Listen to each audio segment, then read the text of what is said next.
A very special good morning to all of you my lovely students। तो कैसे हैं आप लोग? उम्मीद है आप सभी लोग अच्छे होंगे। पढ़ाई भी ज़बरदस्त चल रही होगी। दोस्तों, आज की क्लास में हम लोग जीके के महत्वपूर्ण प्रश्न करेंगे जो आपके बिहार और पैरामेडिकल की परीक्षा के दृष्टिकोण से बहुत ही ज़्यादा इम्पॉर्टेंट होगी। तो चलिए मित्रों, आज की क्लास को स्टार्ट करते हैं। तो क्लास को स्टार्ट करने से पहले एक छोटी सी रिक्वेस्ट है, यदि आप लोग हमारे चैनल पर नए हैं, पहली बार हैं, तो इस चैनल को सब्सक्राइब कर लीजिए और बेल आइकन को हिट कर लीजिए। चलिए आज की क्लास को अब स्टार्ट करते हैं। महाबली गंगा किस देश की सबसे बड़ी नदी है? बच्चों, महाबली गंगा ये एक नदी है और ये किस देश की सबसे बड़ी नदी है? बच्चों, श्रीलंका, थाईलैंड, म्यांमार या इंडोनेशिया? जल्दी से जवाब दे दीजिए बच्चों। महाबली गंगा, जी हाँ, महाबली गंगा जो है ये किस देश की सबसे बड़ी नदी है? तो जी हाँ, ये श्रीलंका देश की सबसे बड़ी नदी है। तो ऑप्शन नंबर ए जो है सही जवाब हो जाएगा आपके इस क्वेश्चन का, है ना बच्चों? चलिए, बहुत अच्छी बात है। तो आपको याद रखना है, देखिए बच्चों, यह श्रीलंका की सबसे बड़ी नदी है और ये कहाँ से निकलती है? ये हट्टन पठार से निकलती है। एक पहाड़ है बच्चों, हट्टन, हट्टन, ठीक है, हट्टन पहाड़ है, वहीं से ये नदी बच्चों निकलती है, याद रखना है। देखिए बच्चों, बात आई है म्यांमार, जो कि एक देश है, और इस देश का प्राचीन नाम क्या था? बच्चों, ये क्वेश्चन आ चुका है। म्यांमार देश का प्राचीन नाम, म्यांमार जो कि एक देश है, और इस देश का प्राचीन नाम क्या था? क्या था बच्चों? वर्मा, वर्मा था, याद रखिएगा, प्रश्न आया था 2021 में, है ना, वर्मा। ठीक है बच्चों, चलिए बढ़ते हैं अगले क्वेश्चन की तरफ। चलिए बच्चों, अगला प्रश्न है, निम्न में से कौन सा दर्रा सिक्किम राज्य में स्थित है? बच्चों, सिक्किम राज्य में कौन सा दर्रा स्थित है? इन चारों में से बताना है। माना एवं नीति दर्रा, नाथुला एवं जैलेपला दर्रा, या सिपकीला दर्रा, या बुर्जिल एवं जोजिला दर्रा? जल्दी से बताइएगा, सभी स्टूडेंट बताएंगे जी, सिक्किम राज्य में कौन सा दर्रा स्थित है? बिल्कुल फास्ट। तो वेरी गुड स्टूडेंट, यदि आपने जवाब दिया है ऑप्शन नंबर बी यानी नथुल्ला एवं जैलेपला दर्रा, देन आपका आंसर सही है। तो याद रखना है कि जो सिक्किम राज्य है, तो सिक्किम राज्य में स्थित दर्रे हैं वो कौन सा है? एक तो नाथुल्ला दर्रा है, आपको याद रखना है बच्चों, नाथुल्ला दर्रा, और एक है जैलेपला दर्रा, है ना, जैलेपला दर्रा, ये भी आपको याद रखना है। ठीक है बच्चों। देखिए बच्चों, बात करेंगे यहाँ पे जोजिला दर्रा की, तो ये कहाँ है? तो जोजिला दर्रा ये जम्मू और कश्मीर के केंद्र शासित प्रदेश की राजधानी श्रीनगर में स्थित है ना, याद रखना है। ठीक है, चलिए चलिए बच्चों, बढ़ते हैं अगले क्वेश्चन की तरफ। चलिए बच्चों, अगला प्रश्न आ चुका है, सतलज एवं काली नदियों के बीच हिमालय का कौन सा प्रादेशिक विभाग स्थित है? पंजाब में हिमालय, या कुमाऊं हिमालय, नेपाल हिमालय, असम हिमालय? बच्चों, यहाँ पे सतलज जो कि एक नदी है और काली ये भी नदी है, ठीक है। तो सतलज एवं काली नदियों के बीच हिमालय का कौन सा प्रादेशिक विभाग स्थित है? तो इन दोनों के बीच जो है एक हिमालय का प्रादेशिक विभाग स्थित है, इन दोनों के बीच में, है ना, इन दोनों के बीच में जो है हिमालय का एक प्रादेशिक विभाग स्थित है। तो आपको बताना है वो कौन सा है। जी हाँ बच्चों, जल्दी से आंसर कीजिए, सभी बच्चे आंसर करेंगे जी, बिल्कुल फास्ट, बिल्कुल फास्ट। तो जी हाँ बच्चों, यदि आपने जवाब दिया है ऑप्शन नंबर बी यानी कुमाऊं हिमालय, देन आपका आंसर सही है। जी हाँ, कुमाऊं हिमालय यदि आपका आंसर है, देन आपका आंसर सही है। तो याद रखना है, सतलज और काली नदियों के मध्य में, यानी सतलज और काली नदियों के बीच में जो है बच्चों 320 किलोमीटर के अंतर्गत जो है कुमाऊं हिमालय स्थित है। कौन सा हिमालय? कुमाऊं हिमालय जो है स्थित है। ठीक है, चलिए बढ़ते हैं अगले क्वेश्चन की तरफ। स्टूडेंट, यदि क्लास अच्छी लग रही हो तो एक लाइक भी कर दीजिए बच्चों, एक लाइक कर दिया कीजिए आप लोग, एक लाइक से बहुत ही ज़्यादा मोटिवेशन फील करता हूँ मैं। चलिए बढ़ते हैं अगले क्वेश्चन की तरफ। चलिए बच्चों, अगला प्रश्न आ चुका है, भारत का लगभग 30% क्षेत्र 3 राज्यों में समाहित है, और वो 3 राज्य कौन से हैं? राजस्थान, उत्तर प्रदेश, आंध्र प्रदेश, या मध्य प्रदेश, आंध्र प्रदेश एवं गुजरात, या महाराष्ट्र, आंध्र प्रदेश एवं उत्तर प्रदेश, या राजस्थान, मध्य प्रदेश एवं महाराष्ट्र? बच्चों, भारत का पहले देखिए यहाँ पे बोला है भारत का लगभग 30% जो क्षेत्र है ना वो 3 राज्यों में समाहित हो जाता है। तो सबसे पहले तो ये जानिए कि भारत का जो क्षेत्रफल है वो कितना है। तो बच्चों वो कितना है तो आपको बताना होगा कितना है बच्चों। तो ये है 3.287 मिलियन वर्ग किलोमीटर, ठीक है, इतना है, ठीक है। भारत का जो क्षेत्रफल है बच्चों कितना है 3.287 मिलियन वर्ग किलोमीटर है, ठीक है। अब इसमें से जो राजस्थान है बच्चों, राजस्थान की बात करेंगे हम लोग, ठीक है।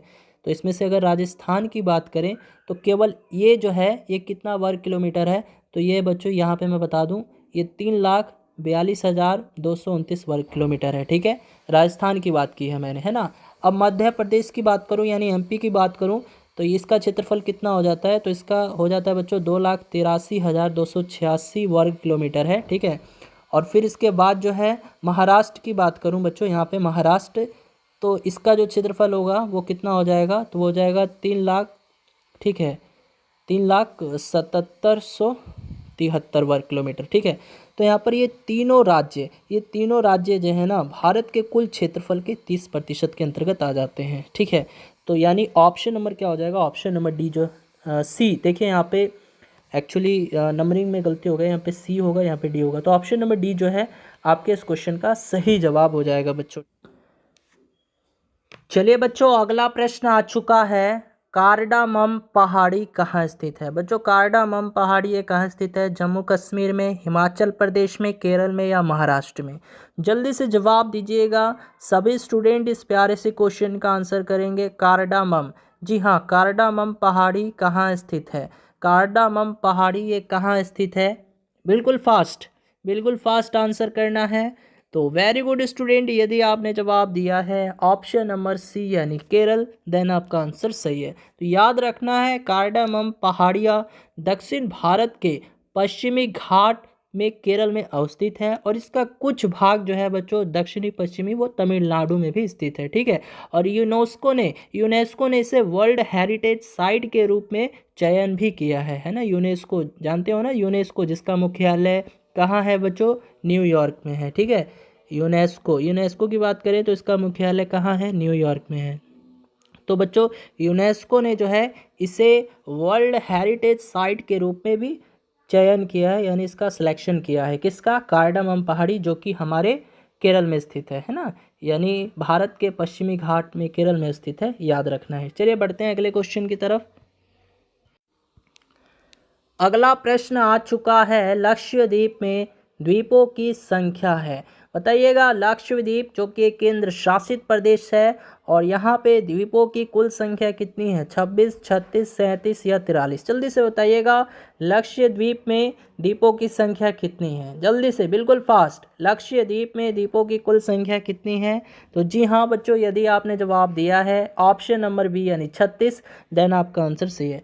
तो लक्षद्वीप में द्वीपों की संख्या कितनी है, 36 है यानी 36 है, ठीक है, आपको याद रखना है। और ये कहाँ स्थित है बच्चों, ये अरब सागर में स्थित है, ये भी आपको याद रखना है, ठीक है। अच्छा बच्चों अगर मैं आपसे पूछूं कि लक्षद्वीप की राजधानी, इसकी राजधानी कहाँ है। लक्षद्वीप केंद्र शासित प्रदेश है और इसकी राजधानी क्या है बच्चों, बताइए इसकी राजधानी क्या है। तो इसकी राजधानी कावारत्ती है, याद रखना है कावारत्ती, क्या है बच्चों, कावारत्ती है। चलिए बढ़ते हैं अगले क्वेश्चन की तरफ।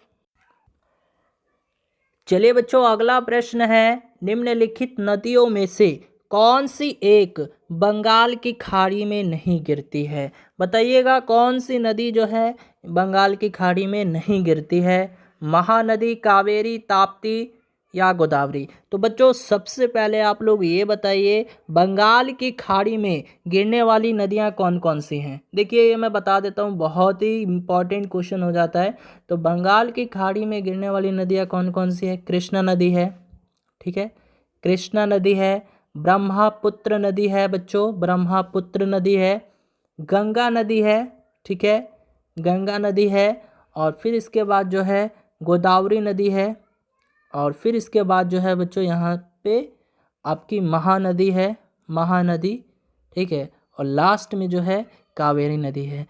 तो अब जब मैंने आपको लिखवा दिया है तो याद कैसे करना है ये भी मैं आपको बता देता हूँ, ठीक है। एक ट्रिक के माध्यम से हम लोग बच्चों याद करेंगे, ठीक है, एक ट्रिक के माध्यम से, ठीक है। अब देखिए बंगाल की खाड़ी में ये गिरने वाली ये सभी नदियां हैं। याद कैसे करना है ये सबसे बड़ी बात हो जाती है, ठीक है। तो देखिए बच्चों, एक आदमी था, ठीक है, एक आदमी, उसने क्या किया, बंगला खरीदा। भाई पैसे वैसे वाला आदमी होगा, उसने बंगला खरीद लिया। बंगाल से बंगला, बंगाल से बंगला, बंगाल से बंगले को रिलेट कर देने, ठीक है। अब बंगला खरीदा है भाई, पूजा पाठ करवाएगा कि नहीं करवाएगा, अवश्य से करवाएगा। तो ये कृष्णा जी की और ब्रह्मा जी की पूजा करवाता है ना बच्चों। कृष्णा जी की और ब्रह्मा जी की पूजा करवाता है। अब आप ही बताइए, पूजा पाठ होता है तो उसमें गंगा जल की जरूरत होती है या नहीं होती है? ऑफकोर्स होती है। तो गंगा नदी से गंगा की जरूरत पड़ी, ठीक है। अब बच्चों इसके बाद देखिए, इसकी एक मन्नत थी। इसकी मन्नत थी कि ये जब भी बंगला बनवाएगा ना, बंगला बनवाएगा तो ये गौदान जरूर करेगा। गोदावरी से क्या, गौदान, गोदावरी को रिलेट कर देना है गौदान। तो बच्चों इसकी मन्नत थी कि जब भी ये बंगला बनवाएगा तो कृष्णा और ब्रह्मा जी की पूजा करवाएगा, और उस पूजा में गंगा जल की आवश्यकता होगी। और इसकी एक मन्नत थी कि ये बच्चों गौदान जरूर करेगा, है ना, गौदान जरूर करेगा। गौदान करना चाहिए, बहुत ही पुण्य का काम है। तो ये गौदान किया, गोदावरी से गौदान किया। अब ये गौदान किया तो ये कैसा काम किया, एकदम महान। देखो महानदी से महान काम किया कि नहीं किया बच्चों, आप ही बताइए, महान काम किया कि नहीं किया? समझ में आया, महान काम किया, समझ में आया। तो यहाँ से तो इतना याद हो गया। अब लास्ट में बचा कावेरी नदी। तो अब बताओ बच्चों, जब बंगला का ये पूजा करवा रहा है ना, बंगला खरीदा है, पूजा पाठ हुआ, अब लास्ट में क्या होता है, पूजा पाठ खत्म हो जाने के बाद लास्ट में क्या होता है, एकदम पार्टी चलता है, पार्टी चलता है ना भाई। गृह प्रवेश होगा भाई, बंगला खरीदा है, गृह प्रवेश करवाएगा। मतलब गृह प्रवेश हुआ है तो कृष्णा जी ब्रह्मा जी की पूजा हुई, उसमें गंगा जल की ज़रूरत पड़ी। फिर उसने गौ दान करके बहुत ही महान का काम किया। अब लास्ट में पार्टी होता है, तो पार्टी होता है तो उसमें एक गाना बजता है बच्चों, कौन सा, कावेरी से कोलावेरी डी, कावेरी कोलावेरी, कावेरी कोलावेरी, रिलेट कर पा रहे हो, है ना। सुने हो ना, why this Kolaveri Kolaveri D, सुने हो ना। देखो उतना गाना याद नहीं है, तो बस याद हो गया, याद हो गया। 1 से 2 बार जो है आप लोग अच्छे से इसको देख लीजिएगा, याद हो जाएगा। तो अब आप ही बता दीजिए, बंगाल की खाड़ी में कौन सी नदी नहीं गिर रही है? तो देखो तो बच्चों, महानदी, ये तो गिर रही है क्योंकि गौदान करके इसने महान काम किया। कावेरी, कावेरी से कोलावेरी, ये भी गिरती है। गोदावरी यानी गौदान किया था उसने, है ना। तो यहाँ पे ताप्ती नदी जो है ये हमारा सही आंसर हो जाएगा, क्योंकि ताप्ती नदी जो है ये बंगाल की खाड़ी में नहीं गिरती है, ठीक है बच्चों। और ताप्ती ये कहाँ गिरती है, बता दीजिए, ताप्ती नदी कहाँ गिरती है? तो बच्चों जो ताप्ती नदी है ये कहाँ गिरती है, अरब सागर में गिरती है, अरब सागर में, ठीक है, अरब सागर में गिरती है। और ये पश्चिम की ओर बहने वाली नदियाँ हैं, है ना। यानी पश्चिम से बहने वाली नदियाँ जो है डेल्टा नहीं बनाती, ये भी आपको याद होगा। देखिए एक प्रश्न पूछ लेता है, कौन सी नदी डेल्टा नहीं बनाती, है ना। अगर आपसे पूछे कि कौन सी नदी डेल्टा नहीं बनाती, देखिए कौन सी नदी डेल्टा नहीं बनाती, डेल्टा नहीं बनाती है तो बहुत सी नदियाँ, ठीक है, लेकिन 2 नदी का ज़्यादातर नाम आता है, कौन सा, ताप्ती और ताप्ती और नर्मदा, ठीक है, याद रखिएगा। ताप्ती और नर्मदा ये 2 ऐसी नदियां हैं जो पश्चिमी की ओर बहती हैं लेकिन डेल्टा भी नहीं बनाती, ठीक है। यानी पश्चिमी की ओर बहती हैं और डेल्टा भी नहीं बनाती, याद रखना है। तो कौन सी नदी डेल्टा नहीं बनाती, तो ताप्ती और नर्मदा, और ये दोनों जो है पश्चिम की ओर बहने वाली नदियाँ हैं, पश्चिम दिशा की ओर, ठीक है, ये भी याद रखिएगा, पश्चिम दिशा की ओर बहने वाली नदियाँ हैं, ठीक है बच्चों। चलिए बढ़ते हैं अगले क्वेश्चन की तरफ। अगला प्रश्न आ चुका है आपके स्क्रीन पे, किस देश में एक महिला राष्ट्रपति सर्वप्रथम बनी? बताना है किस देश में एक महिला राष्ट्रपति सर्वप्रथम बनी, कौन सा देश है जिसमें महिला राष्ट्रपति सबसे पहले बनी थी? बताइएगा कौन सा देश है, ऐसे देश के बारे में बताना है जहां पर महिला राष्ट्रपति सबसे पहले बनी थी। ऑस्ट्रिया देश है, अर्जेंटीना है, जापान है या इंग्लैंड है? जल्दी से बताना है सभी स्टूडेंट को, है ना। अच्छा क्वेश्चन है बच्चों, जल्दी से बताइए।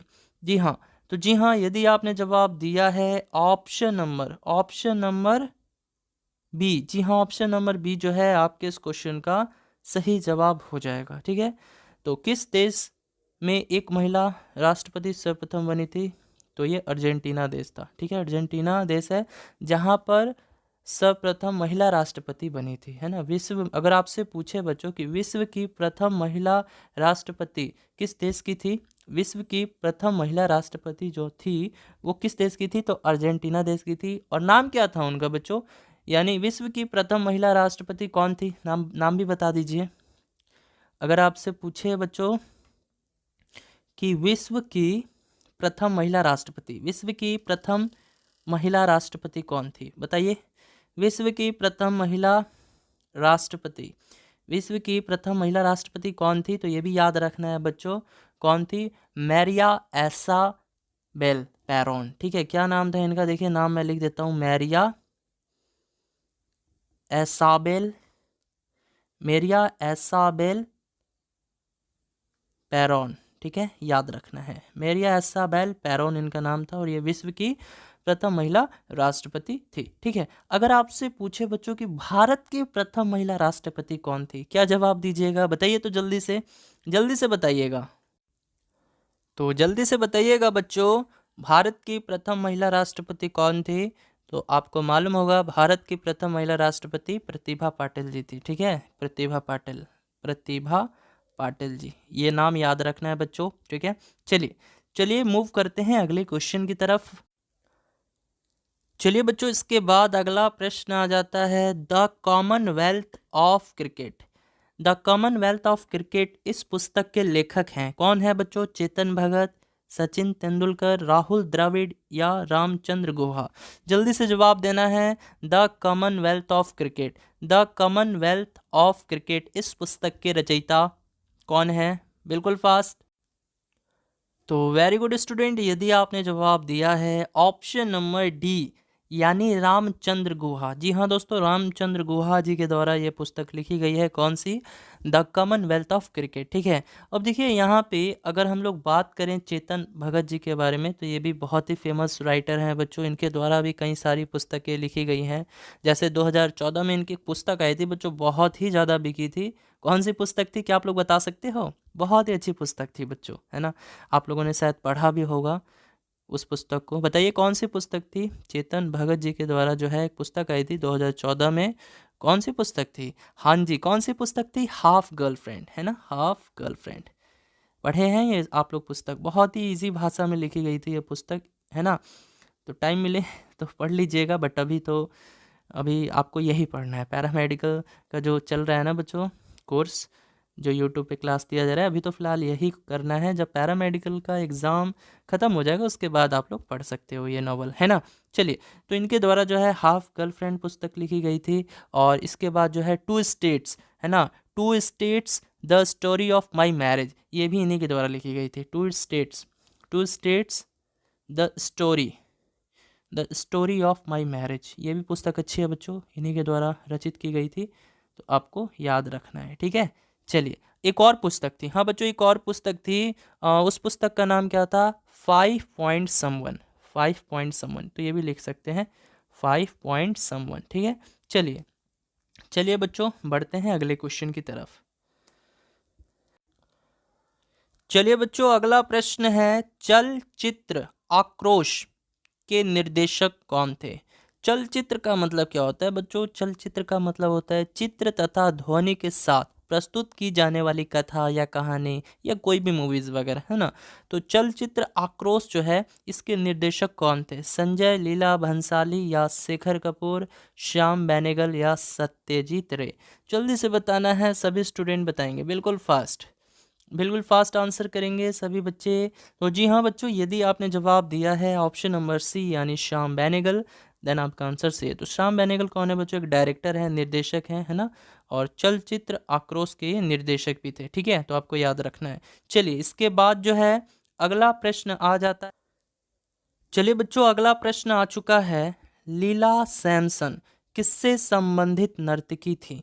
बताना है, लीला सैमसन जो है किससे संबंधित नर्तकी थी? मणिपुरी, कथक, कथकली या भारतनाट्यम? जल्दी से बताइएगा, लीला सैमसन ये किससे संबंधित नर्तकी थी? तो जी हाँ बच्चों, यदि आपने जवाब दिया है ऑप्शन नंबर डी यानी भारतनाट्यम, देन आपका आंसर सही है ना। भारतनाट्यम जो है सही जवाब हो जाएगा। तो लीला सैमसन जो है किससे संबंधित एक डांसर थी? तो ये भारतनाट्यम से संबंधित थी। ठीक है, और बच्चों अगर मैं आपसे पूछूं अगर मैं आपसे पूछूं कि भारतनाट्यम जो है किस राज्य का लोक नृत्य है, तो ये भी आपको याद रखना है तमिलनाडु। अगर आपसे पूछे कि तमिलनाडु तमिलनाडु का लोक नृत्य क्या है, तमिलनाडु जो कि एक राज्य है, तो तमिलनाडु का लोक नृत्य क्या है, लोक नृत्य क्या है बच्चों, तो याद रखना है भरतनाट्यम है। ठीक इसी प्रकार कथकली, कथकली जो है ये कहाँ का लोक नृत्य है, किस राज्य का लोक नृत्य है, तो केरल का। अगर आपसे पूछे कि केरल राज्य का लोक नृत्य, केरल राज्य का लोक नृत्य क्या है, तो कथकली है। और अगर कथक के बारे में पूछे तो कथक जो है बच्चों ये यूपी का लोक नृत्य है। ठीक है, तो ये सभी आपको याद रखना है, इंपॉर्टेंट हो जाते हैं आपके एग्जाम के पॉइंट ऑफ व्यू से। चलिए बढ़ते हैं अगले क्वेश्चन की तरफ। चलिए बच्चों, इसके बाद अगला प्रश्न आ जाता है, कीर्तन से संबंध रखने वाले कौन प्रसिद्ध हैं। बच्चों आपको बताना है, यहाँ पे 4 ऑप्शन दिया गया है, 4 व्यक्तियों के नाम दिया गया है, तो आपको बताना है कीर्तन से संबंध रखने वाले कौन प्रसिद्ध व्यक्ति थे। चैतन्य महाप्रभु, या बाल मुरली कृष्ण, या लालगुड़ी जयरमन, या हरि सिंह। जल्दी से बताइएगा, सभी स्टूडेंट बताएंगे जी, बिल्कुल फास्ट बताना है। कीर्तन से संबंध रखने वाले कौन प्रसिद्ध हैं, तो जी हाँ, किनका नाम आता है, चैतन्य महाप्रभु जी का। जी हाँ, चैतन्य महाप्रभु जो कि भक्ति काल के प्रमुख संतों में से एक हैं, और इनका संबंध कीर्तन से है ना, भजन गायकी को इन्होंने एक नई शैली के रूप में जन्म दिया था, तो आपको याद रखना है। ठीक है बच्चों, हाँ जी, तो ऑप्शन नंबर ए जो है आपके इस क्वेश्चन का सही जवाब हो जाएगा। चलिए बच्चों, अगर क्लास अच्छी लगी हो तो आज के इस क्लास का फीडबैक दीजिएगा। मिलते हैं अगली क्लास में नई जोश नई उमंग के साथ, तब तक के लिए bye bye, tata, good night, take care.